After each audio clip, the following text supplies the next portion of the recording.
We're going to keep the show moving along. Your next comic, originally from Cleveland, now lives in L.A. One of his hobbies is making awkward eye contact with strangers in public restrooms.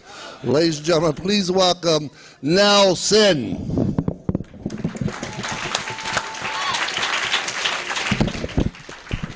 Good evening. How's everyone this evening? I have a confession to make. I am sick and tired of Jennifer Hudson Weight Watchers commercials. I'm sick of it. I want to throw my TV out the window every time I see, especially that new, you don't have nothing. I wish you would shut the hell up. You're like an anorexic pit bull. She got that skinny ass neck and that big ass inflatable head. I be waiting for Dikembe to come over from the next commercial and just slap the hell out of her like, no, not today. Not in my house.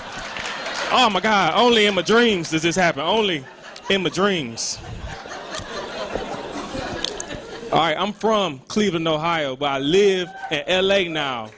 And I noticed over the last 12 months, there's been a lot of wild stuff going on in my city. And I just want to address two issues that I really, got captivated by. First of all, I want to give it up to Charles Ramsey. He really is a hero. He's a hell of a dude. I don't know if y'all know this, but he was show enough stunt double in The Last Dragon. He was his stunt double. And a passerby said when he was kicking the door, he said, "Who's the master?" when he was kicking the shit out the bottom of that screen door. And apparently the door said, "Show enough." They interviewed him, man. He was like, he's a real dude. So when they interviewed him, he was saying a lot of stuff, from his heart because he didn't have a publicist and nobody to write the stuff. So he said, I knew something was wrong when a little pretty white girl ran into a black man's arms. Now, I had one issue with this statement. She was not a pretty white girl. Like, she was like average at best, if that's what you want to call it. And now he got his own catchphrase and everything. Dead giveaway. Like, that's like the new deal now. Like, that's what you say, when stuff happen. You just say dead giveaway and people know what's going on. The other thing that popped off in my city in the last 12 months, it was an incident I saw on the internet when I was in California about a little man who was driving a bus. And a little ratchet-ass girl got on the bus, started some conflict. Now, in case you've been living up under a rock or you ain't heard nothing about this, apparently there's a man named Artist who was driving an RTA bus one day, and the girl got on the bus drunk and didn't want to pay to be on the damn bus. Now, all he simply asked her to do was step behind the yellow line and sit down. But no, she couldn't do that, not that day, not gonna happen. Need to understand something, people. Old black people have a certain code of ethics that they live by. So like 3 basic rules. Rule number 1, you never ever mess with an old black person at their job or place of work. They got bills to pay, they got stuff figured out, they don't have time for you and your nonsense. Thing number 2, you never talk about an old black person's family, let alone their mama. They've been fighting words 7 days out the week. Thing number 3, you never ever put your hands on an old black person. They done survived civil rights and water holes and German shepherds. They'd be good and goddamn if you put your hands on them in the new millennium. Now apparently this little girl was raised by wolves because she ain't know nothing about anything that I'm saying right now. So she gets on the bus and she calls him 45 bitches and punches him about the neck 17 to 18 times. I rewinded it, I was curious that day, so I counted. Like, oh my goodness, this is gonna be crazy. Now I get a dude credit because he kept his cool and everything was all right, but I was tripping because the rest of the people on the bus act like this was normal behavior. She was putting all their lives in danger. If I would have been on the bus, I would have Kimbayed her ass and that would have been the end of it. Bus driver could have chilled, we could have had a high life afterwards, it'd have been awesome. But no, not these people on this stupid bus. I heard a dude in the back on the cell phone like, yeah man, I hope he crashed this bitch. I got my lawyer on speed dial right now. I said, excuse me, sir, you on the bus. What the hell you doing with a lawyer? What you have is a public defender. What you need for this situation is an accident attorney. Them is 2 different things, jackass. I digress. Now, she punching him and hitting all on him, talking crazy. So Mr. Artist apparently, he kind of cool and kind of clever himself. So he said something to her to the effect of, like somebody hit you in the face with a bag of broken glass. Now, I guess he caught her in her self-esteem and hit her easy button because you seen her chest deflate a little bit. I said, oh my goodness, it's about to get real serious.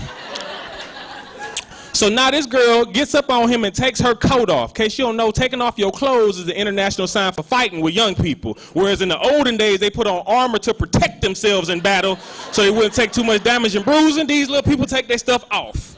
So she done took her stuff off, talking about how she gonna kick his ass, talking about how she gonna mess him up. And Mr. Artist, you know, he a cool dude, so he just sort of look at her, I ain't even worried about you. I get my daughter to beat your ass. Matter of fact, I get my granddaughter to beat your ass. The girl says, and I quote, bring your mama up here, I'll beat that bitch ass too. Now I told you, old black people don't play about their family, let alone their mama. Now I don't know Mr. Artist personally, but I know old black people, when they under duress and they feeling stressed out, they do one or two things. They hum church songs or Negro spirituals. I can only imagine it. Mr. Artist was on this bus going, Jesus is on the main line. Tell him what you want. You got to call him up and tell him what you want. I want to punch this bitch. He ain't hit her though. He ain't hit her. He kept his composure. He was cool. But at that moment, he turned to her and he looked. If any old black person ever say this to you, just go on about your business because stuff about to get real physical. He said, do you think I give a damn about this job? Which led me to believe he already calculated the consequences of his repercussions and decided it was worth it to trash her little ass and spend the rest of his days eating Popeye's chicken, drink Kool-Aid, watching Judge Judy, not worried about nothing. So everything was cool all the way up until the point that she spit on him. She spit on him, ladies and gentlemen. In the hood I grew up in, immediate two-piece goes in the direction of any sort of spit, phlegm activity, just two pieces right there, that's it. If my mother came on stage tonight and spit on me, two pieces, that's it. I'm knocking all the fronts out. We can hold hands, have a church meeting, sing a song, talk about it later. You know my daddy blessed me with them fast hands. Don't be spitting on me, mama.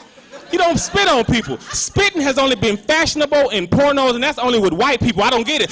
I spit on your fucking cock. You like that, don't you? I spit on your fucking cock. No, I don't. I don't like it. Should've got some lube for $3.99 with your lazy ass. Stop spitting on it. First of all, it's 2013. Stop calling it cock. I have a dick or a penis. Apparently, cocks get spit on, so I don't want one.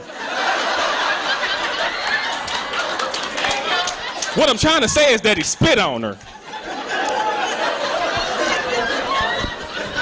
After she spit on this man, he threw that bus in park like he was slamming down a big joker in a heated game of spades.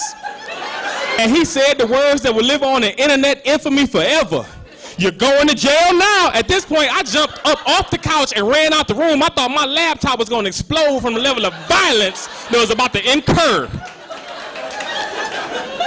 So when I came back, sat down, got my resting heart rate together, I was cool, got the feeling back in my toes.